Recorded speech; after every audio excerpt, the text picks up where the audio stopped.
गलती जो आप हनुमान चालीसा पढ़ते हुए करेंगे तो आपका जप तो निष्फल होगा ही होगा, लेकिन आपका भाग्य भी आपसे रूठ सकता है। आपका आज भी बिगड़ सकता है और आपका कल भी बिगड़ सकता है। इसलिए आपको ध्यान से इसे सुनना है। कहीं आप भी तो ये गलती नहीं कर रहे। आजकल अपने आप को ज्ञानी समझने वाले कुछ महापुरुषों के द्वारा एक प्रथा आरंभ की गई है, एक प्रचलन सा चला दिया गया है, और जिस प्रचलन की वजह से कितना नुकसान हो रहा है शायद आपको अंदाजा भी नहीं है। और मैं ये वीडियो इसीलिए बना रहा हूं ताकि आप उस महापाप के भागी ना बने जो कुछ ज्ञानियों के द्वारा एक प्रथा आरंभ कर दी है, एक प्रचलन चला दिया गया है कि हनुमान चालीसा को अगर आप एक्टिवेट करना चाहते हैं, हनुमान चालीसा को अगर आप जागृत करना चाहते हैं, हनुमान चालीसा से अगर आप लाभ उठाना चाहते हैं तो उसके लिए आपको एक कार्य करना होगा। और वो समझाते हैं कि जो हनुमान चालीसा है और उसके अंदर तुलसीदास सदा हरिचेरा कीजे नाथ हृदय महडेरा, ये जो लाइन्स आती है इसके अंदर तुलसीदास जी का नाम हटाइए और उसकी जगह अपना नाम लगाइए।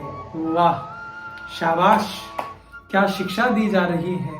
अब प्रश्न ये उठता है, क्या ये उचित है, क्या ये सही है और क्या शास्त्र इसकी अनुमति देते हैं? तो बिल्कुल भी नहीं। सबसे पहले तो ये बात जान ले कि हनुमान चालीसा की रचना तुलसीदास जी ने ऐसे किसी विचार के साथ नहीं करी कि मैं ये ऐसा काव्य लिख रहा हूँ, काव्य बना रहा हूँ, अपनी बुद्धि और अपनी भक्ति का प्रदर्शन कर रहा हूँ और ये सदियों सदियों तक गुनगुनाया जाएगा और इसके साथ मेरा नाम अमर हो जाएगा। बिल्कुल भी नहीं। ऐसे किसी विचार के साथ इस हनुमान चालीसा की रचना नहीं हुई थी। जब भी इस धरा पर कुछ महत्वपूर्ण घटित हुआ है तो उसके पीछे कुछ न कुछ कारण रहा है। हाँ, इतिहास को लेकर विविधता हो सकती है, कहानी अलग अलग हो सकती है, लेकिन कारण जरूर रहा है। और हनुमान चालीसा के साथ भी कुछ ऐसा ही कारण जुड़ा है। कहते हैं जब अकबर ने तुलसीदास जी को देखने के लिए और उनकी क्षमता सामर्थ्य को पहचानने के लिए जब उन्हें जेल में डाल दिया था, और उस समय जब तुलसीदास जी जेल में बैठे बैठे हनुमान जी का स्मरण कर रहे थे, उनके अंतर से एक प्रेरणा उठी और उसी प्रेरणा के आधार पर वो हनुमान की भक्ति करने लगे, गुनगुनाने लगे, और वो गुनगुनाते हुए उनके मुंह से निकले शब्द काव्य का रूप लेते गए और धीरे धीरे वो हनुमान चालीसा में रूपांतरित होती गई। और उसके परिणाम स्वरूप आगे की पूरी घटना है कि कैसे वानरों ने पूरी तरह से उस जगह को घेर लिया और अकबर को तुलसीदास जी को छोड़ना पड़ा, वगैरह वगैरह सारी घटनाएं हैं। कुछ इतिहास कहते हैं कि जब एक व्याधि से ग्रसित हो गए थे तुलसीदास जी, तो उस समय ये काव्य उनके भीतर से उपजा और वो उस रोग से मुक्त हो गए। कहानी जो भी हो, लेकिन इसके पीछे ये बात स्पष्ट है कि ये तुलसीदास जी की रचना तो है, लेकिन ये उनके अंतर से उठी हुई प्रेरणा थी और वो प्रेरणा किसी और की थी। आप इस बात को समझना चाहते हैं, ऐसे ही किसी चीज की रचना नहीं हो जाती, उसके पीछे किसी और का इंटेंट होता है, कोई और चाह रहा होता है, तब वैसा होता है।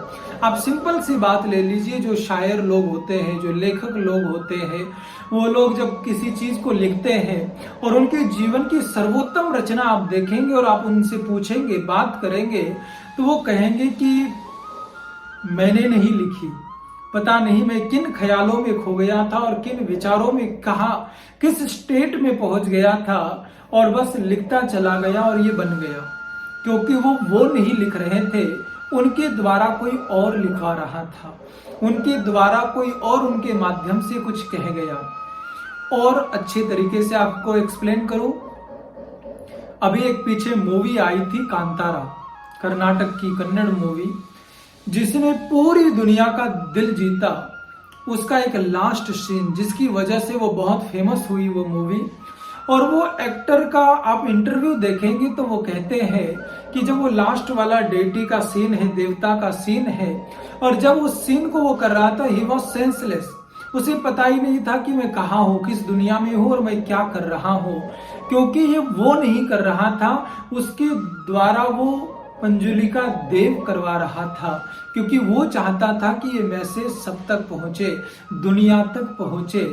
क्योंकि माध्यम भले ही वो एक्टर था, लेकिन मैसेज पहुंचाने वाला कोई और था। ठीक उसी प्रकार तुलसीदास जी के द्वारा जो हनुमान चालीसा बनाई गई है, ये प्रेरणा किसी और की है, जो उसी के अंतर्गत आपने पढ़ा होगा ना, जो ये पढ़े हनुमान चालीसा होय सिद्धि साखी गौरीसा, यानी ये भगवान शंकर की प्रेरणा थी जो तुलसीदास के भीतर स्फुरित हुई और उसके द्वारा एक रचना बनी और उस रचना में उन्होंने पूरी हनुमान चालीसा की रचना कर दी।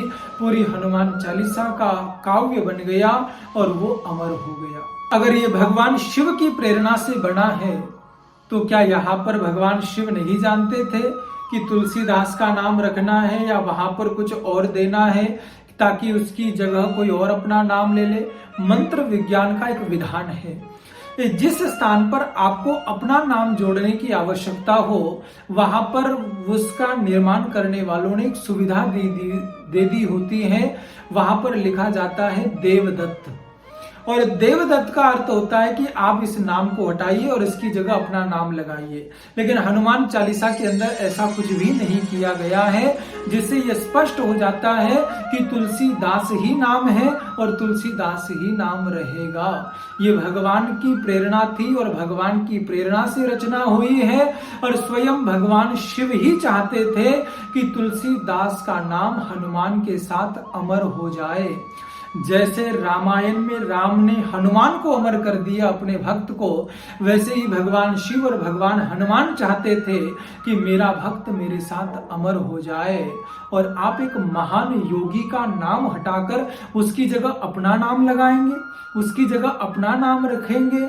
आप यही कल्पना कर लीजिए कि उस महापुरुष का नाम लेने से आपके काम वैसे ही बन जाएंगे, आपको अपना नाम उस जगह जोड़ने की आवश्यकता नहीं है। और जिन लोगों को ये भ्रम है कि हनुमान चालीसा में अगर तुलसीदास नाम हम लेंगे तो सारा फल तुलसीदास जी को मिलेगा, हमें नहीं मिलेगा, तो मेरे भाई ये लाइन पढ़ लो, जो यह पढ़े हनुमान चालीसा, जो इसे पढ़ेगा होय सिद्धि साखी गौरीसा, उसे हर प्रकार की सिद्धि मिलेगी। और स्वयं पार्वती, स्वयं देवी पार्वती इसकी साक्षी है। और क्या चाहिए? यहां तक कह दिया, जब स्पष्ट कर दिया कि पढ़ने मात्र से परिणाम मिल जाता है तो अपना नाम जोड़ने की हिमाकत कभी ना करे। तुलसीदास जी का नाम हटाकर अपना नाम जोड़ने की कोशिश कभी ना करे। जिस प्रकार से, जिस ढंग से बनी है उसे उसी प्रकार से पढ़िए। महज अपने स्वार्थ के लिए कि मेरी मनोकामना पूरी हो जाए और उसके लिए मैं नाम चेंज कर दूं, तो बिल्कुल भी मत कीजिएगा। क्योंकि आप सिर्फ प्रार्थना कीजिए, आप सिर्फ भक्ति कीजिए, हनुमान स्वयं देख लेंगे कि क्या समस्या है। उनका नाम इतने संकट मोचक है, वो आपका हर संकट मोच लेंगे, आपका हर संकट दूर कर देंगे। आप बस पूरी भक्ति के साथ उन्हें पुकारिए। आपको बताने की भी आवश्यकता नहीं है कि आपकी समस्या क्या है, आपकी प्रॉब्लम क्या है, क्योंकि वो तो सब जानते ही हैं, उन्हें तो सब पता ही है। और आप अगर नाम बदलते हैं तो उसका कितना भयंकर परिणाम हो सकता है, अगर आप जैन धर्म के अनुसार इसे समझेंगे तो बहुत अच्छे से समझ सकते हैं। जैन धर्म के अनुसार जो व्यक्ति अपने गुरु का या ज्ञान देने वाले का नाम छिपाता है वो ज्ञानावरणीय और दर्शनावरणीय कर्म का बंद करता है। इसका अर्थ हुआ कि जिससे ज्ञान मिला है, जिसकी वजह से ज्ञान मिला है, जिसकी वजह से वो चीज आप तक पहुंची है, अगर आप उसका नाम छिपा देते हैं, अगर आप उसका नाम नहीं लेते हैं, तो इसका अर्थ ये हो जाता है कि आप उस ज्ञान के अधिकारी नहीं हैं। वो ज्ञान आपको नहीं मिलना चाहिए, उस ज्ञान के लिए आप कतई योग्य नहीं है। और वहां पर ये कर्म बंध जाता है कि अब तो मिला है लेकिन भविष्य में ये ज्ञान तुम्हें वापस नहीं मिलेगा। और ज्ञानावरणीय कर्म का बंध हो जाता है कि वो ज्ञान फिर नहीं मिलेगा। दर्शनावरणीय कर्म यानी तुम्हारे पास सोच थी, समझ थी, विवेक थी, बुद्धि थी, उसके बावजूद भी तुमने इस तरह का कर्म किया, उसके बावजूद भी तुमने अपने गुरु का नाम छिपाया, उसके बावजूद भी तुमने ज्ञान देने वाले को मानने से इनकार कर दिया या उसका नाम ही हटा दिया, तो उसकी वजह से आज तो तुम्हें समझ मिली है, बुद्धि मिली है, विवेक मिला है, लेकिन भविष्य में नहीं मिलेगा। कीजिएगा। ये कर्म का प्रभाव है और धीरे धीरे आपका ज्ञान क्षीण होने लगता है, आपकी सोच और समझ घटने लगती है। तो कतई भूलकर ये कार्य मत कीजिएगा। जिससे जीवन में जो मिला है हमेशा उसे उसका श्रेय देना सीखिए और उसे श्रेय दीजिए, उसे उसका क्रेडिट दीजिए।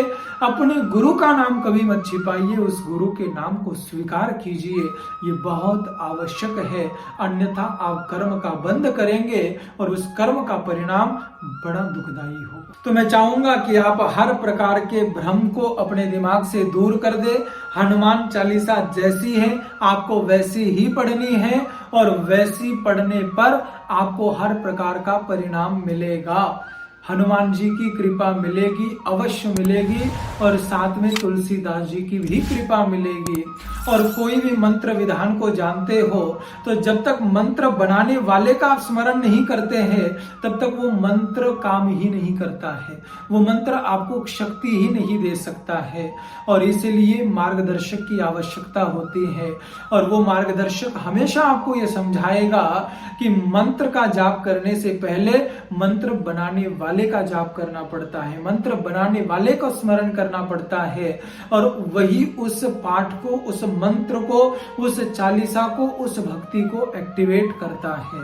तो ध्यान रखिएगा, तुलसीदास जी का नाम पूरी श्रद्धा के साथ लीजिएगा और कभी भी उस नाम को हटाकर अपना नाम जोड़ने की गलती कभी मत कीजिएगा। जय बजरंगबली। मिलते हैं अगली वीडियो में।